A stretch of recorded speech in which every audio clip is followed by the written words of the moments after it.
जी हाँ दोस्तों, हाल ही में जो यूजीसी के ऊपर एक देश युद्ध चल रहा है, ये मेरा फेवरेट टॉपिक रहा और इस फेवरेट टॉपिक पर मैं हमेशा बराबरी की बात करते रहा हूँ।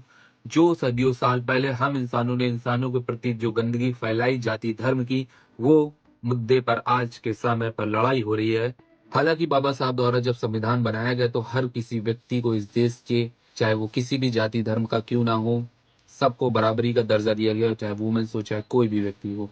अब उस समय एक आरक्षण ला दिया गया उन व्यक्तियों के लिए जो कमजोर वर्ग के लोग थे, कि वो अपने फ्यूचर को ब्राइट कर सके और अपने लाइफ में आगे बढ़ सके। उसके चलते अपर कास्ट के लोगों को बहुत सी प्रॉब्लम आती रही और उनसे हमेशा घृणा करते रहे कि हमको बराबरी का दर्जा। भाई, तुम्हारे जब मन में ही नहीं है बराबरी, तो आप कैसे बराबरी का हिस्सा मांग सकते हो, बराबरी का हक रख सकते हो? जब आप अपने दिमाग से ये जाति धर्म की पोगड़ी बाहर निकालेंगे तभी आप बराबर के दर्जे पर आ पाएंगे। जब आज के समय पर सरकार यूजीसी ला दी है तो आप बराबरी की हक मांग रहे हैं। वैसे जो लोग इस बिल का विरोध कर रहे हैं, वैसे उनको पता होना चाहिए कि ये बिल सरकार लाई है और सरकार का विरोध इस देश का विरोध, और जो लोग देश का विरोध कर रहे हैं वो देशद्रोही हैं। वो वैसे देश छोड़ के जा सकते हैं।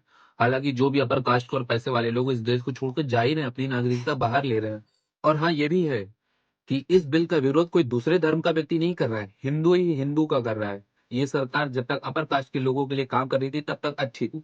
अब एक बिल ला रही है लोअर कास्ट के लिए तो इन लोगों को प्रॉब्लम होने लग गई है। सरकार अब इनके लिए बुरी बन गई है, क्योंकि सरकार भी समझ गई है कि अब वोट सिर्फ अपर कास्ट के लोगों को लेकर नहीं जीता जा सकता है, लोअर कास्ट की जरूरत है, उनका वोट बैंक की जरूरत है।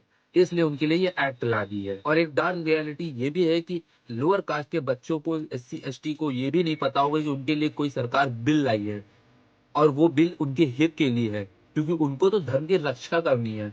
और यही मूर्खता से ये कमजोर बन के आए हैं। एट द एंड दोस्तों, मैं बस आपसे इतना ही बोलना चाहूंगा कि जाति धर्म की गंदगी से बाहर निकलिए और अपने आप को एजुकेटेड करिए और फ्यूचर में आगे बढ़ने की कोशिश करिए, वरना इस देश में सबसे पिछड़े वर्ग में हम लोग ही रह जाएंगे।